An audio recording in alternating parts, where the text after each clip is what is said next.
नमस्कार दोस्तों, कैसे हैं आप? आपका अपने चैनल में स्वागत है। उम्मीद करते हैं आप लोग अच्छे से होंगे।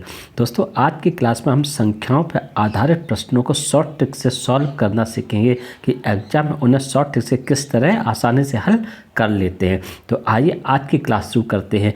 आज की क्लास का पहला क्वेश्चन है, 5 संख्याओं का अनुपात 1:2:3:4:5 है और उनका योग 30 है। तो दूसरी और पांचवी उनका योग 30 है, दूसरी और पांचवी संख्या का योग ज्ञात कीजिए। किस तरह करेंगे इस क्वेश्चन को? देखिए, अब इसे शॉर्ट ट्रिक से सॉल्व करेंगे। कैसे कि इन्होंने योग दिया है तो हम क्या करेंगे, इन दिए हुए अनुपातों का योग कर लेंगे। ठीक है, कैसे योग करेंगे? देखिए, 5 और 4 9, 9 3 12, 2 14, 15, टोटल कितना होगा? 15 हो गया। यानी 15 बराबर कितना है दोस्तों? ये आपका 30 है। तो 1 बराबर कितना हो गया? यह 15 दूनी 30 कट जाएगा, 2 रह जाएगा। ठीक, अब दूसरी संख्या 2 है तो दूसरी संख्या 2 कितनी होगी? 4 हो गई। और पांचवी संख्या कौन है? 5 है। तो पांचवी संख्या कौन सी हुई? 10 हो गई। अब हम क्या करें, संख्या मेरी ये 2 है, ठीक है, 4 है, एक 10 है, तो हम क्या करें, 4 + 10 बराबर 14 है। दोस्तों, यही हमारा आंसर है। ऑप्शन में देखेंगे तो बी ऑप्शन में 14, बी ऑप्शन को टिक कर देंगे। तो इस टाइप के क्वेश्चन को आसानी से हल कर लेते हैं। अब दोस्तों, अगला क्वेश्चन नंबर 2 आपसे क्या कह रहा है वो देखिए। 2 संख्याओं का अनुपात 5:3 है तथा इनका अंतर 50 है। संख्याओं का गुणनफल ज्ञात कीजिए। कैसे करिए? देखिए दोस्तों, इन्होंने दिया क्या? 5:3 दिया है। अब इन्होंने अंतर 50 दिया तो हम क्या करेंगे, इनका भी अंतर निकाल लेंगे। इनका अंतर कितना है? इनका अंतर 2 है। ठीक है, तो 2 बराबर कितना हो जाएगा? 50। तो 1 बराबर कितना हो गया? 25। तो अब हमें संख्या कितनी है? 5 बराबर कितनी होगी? 125 और 3 बराबर कितनी होगी? 75 हो गई।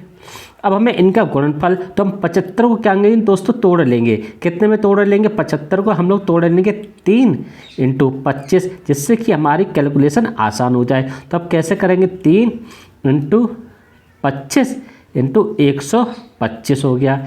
ठीक, अब ये कहता है 3 × 25 25 125 की 5 12, 25 दूनी 50, 10 7 तो 62 की 2 हासिल 6, 25 कम 25 25 6 31 हो गया। तो अब ये कितना हो? 3 × 5 15 की 5, 3 दूनी 6 1 7, 3 1 कम 3 और 3 3 9। तो हमारा आंसर कितना आया? 9375 हमारा आंसर आया। ऑप्शन में देखेंगे तो बी ऑप्शन में है 9375, बी ऑप्शन को टिक कर दें दोस्तों। तो इस तरह इस टाइप के क्वेश्चन को आसानी से हल कर लेते हैं। अब देखिए दोस्तों, क्वेश्चन नंबर 3 आपसे क्या कह रहा है? वो कह रहा है कि वह छोटी से छोटी संख्या ज्ञात कीजिए जिसे 6412 में जोड़ने पर प्राप्त संख्या पूर्ण वर्ग हो। अब देखिए दोस्तों, 6412 यानी अगर हम 80 का स्क्वायर करते हैं तो हमें मिलता है 6400, और अगर हम 81 का वर्ग करते हैं तो कितना मिलता है? 1 8 1 8 2 16 की 6, 1 8 64 और 1 65, कितना हमें मिलता है? 65 61। इसमें हम क्या करेंगे? माइनस कर देंगे 64 और 12, कितना निकलता है? 12 में तो अगर 9 बचे, 5 में से 1 गया 4 बचे और 5 बचा 1 बचे, यानी 149। यानी हम इसमें जब ये जो संख्या दी हुई है, यानी 64 और 12 में जब हम 149 जोड़ देंगे तो हमारी जो संख्या वो पूर्ण वर्ग बन जाएगी। तो ऑप्शन में देखेंगे तो ई ऑप्शन में 149 है, ई ऑप्शन को टिक कर देंगे दोस्तों। तो इस तरह इस टाइप के क्वेश्चन को सॉल्व कर लेते हैं। अब देखिए दोस्तों, अगला क्वेश्चन आपसे क्या कह रहा है? क्वेश्चन नंबर 4 आपसे क्या कह रहा है कि जब किसी संख्या के 8 गुने में 4 जोड़ा जाता है तो प्राप्त परिणाम 3 अंकों की सबसे छोटी संख्या होती है। वह संख्या क्या है? 3 अंकों की सबसे छोटी संख्या। तो देखिए, मान लीजिए 8x, यानी x कोई संख्या, उसका 8 गुना हो गया।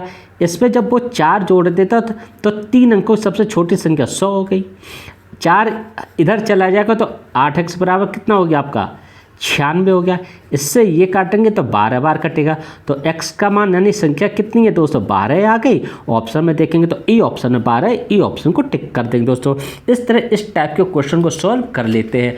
अब देखो अगला क्वेश्चन नंबर 5 आपसे क्या कह रहा है वो देखिए। यदि किसी पिज्जा के 2/3 भाग का मूल्य, ठीक है, 300 रुपये हो तो पिज्जा के 3/5 भाग का मूल्य क्या होगा, हमें ये निकालना है दोस्तों। कैसे निकालेंगे देखिए दोस्तों, इसे सॉल्व करने के लिए कैसे करेंगे देखिए। इन्होंने दिया है 2/3 भाग कितना है दोस्तों, 300 है। तो 1 भाग कितना हो जाएगा दोस्तों, ये हो जाएगा 300 इंटू पलट जाएगा 3/2 हो जाएगा। हमें निकालना है 3/5 भाग। अब 3/5 भाग का भाग निकालेंगे तो कितना हो जाएगा, ये आपका हो जाएगा 300 इंटू 3/2 इंटू 3/5 हो जाएगा। ठीक, अब ये कितना होगा दोस्तों, 5 से ये काट देंगे, 60 बार कटेगा। ठीक, 60 बार कट गया। और इसे हम 2 से काटे, 2 से इसे काटेंगे तो 2 3 6, ये 30 बार कट गया। तो कितना है दोस्तों, ये 30 इंटू 3 त्रिका 9, तो कितना है 9 3 27 दोस्तों। कितना आ गया 270। ऑप्शन में देखेंगे तो डी ऑप्शन में 270 है, डी ऑप्शन को टिक कर देंगे दोस्तों। इस तरह इस टाइप के क्वेश्चन को सॉल्व कर लेते हैं। अब देखो दोस्तों अगला क्वेश्चन आपसे क्वेश्चन नंबर 6 क्या कह रहा है वो देखिए। यदि 2 संख्याओं का योग 30 है और यानी 2 संख्याओं का योग और उनका गुणनफल 50 है, अब उनके व्युत्क्रमों का हमें योग निकालना है। जब भी दोस्तों इस टाइप का सवाल दिया जाए यानी 2 संख्याओं का योग और उनका गुणनफल, तो हमेशा आप इस ट्रिक को इस्तेमाल कीजिए, x + y बटे xy। ठीक है, अब ये कितना है, ये आपका 30 हो गया और ये कितना आपका 50 है। 10 3 30 और 10 5 50, तो कितना आ गया हमारा आंसर 3/5। यही हमारा आंसर है। ऑप्शन में देंगे ए ऑप्शन में 3/5, ए ऑप्शन में टिक कर देंगे। तो याद रखिए हमेशा जब भी आपको 2 संख्या योग दिया हो और गुणनफल दिया हो और व्युत्क्रम पूछा हो तो आप इस वाली ट्रिक का इस्तेमाल करेंगे। अब देखो क्वेश्चन नंबर 7 आपसे क्या कह रहा है। अब क्वेश्चन नंबर 7 आपसे कह रहा है कि यदि 2 क्रमागत धनात्मक विषम पूर्णांकों के वर्गों का अंतर 56 है तो दोनों क्रमागत विषम पूर्णांक ज्ञात कीजिए। अब इस क्वेश्चन उनसे ऑप्शन से हल करेंगे। कैसे, देखिए दोस्तों, वर्ग अगर हम करें 217 का हो गया 289 और 19 का हो गया 361। अब हम अगर हम 361 में इसे घटाएंगे तो 11 9 का 2 आएगा, 2 आएगा तो यहाँ पे तो लास्ट में 6 डिजिट है, तो इसका मतलब ये होगा नहीं। इसे निकालेंगे तो ये होगा 169, ये हो गया 225। अगर इसे करें तो देखो 15 में 9 काटे तो 6 बच गए और यहाँ 11 में से 6 काटे तो 5 बच गए। तो इसका मतलब क्या, ये इसका जो है ये जो है निकल के आ रहा है 56। इसे देखते हैं हम, 11 का हो गया 121 और इसका हो गया 169। 9 में से 1 काटे 8, ये होगा नहीं।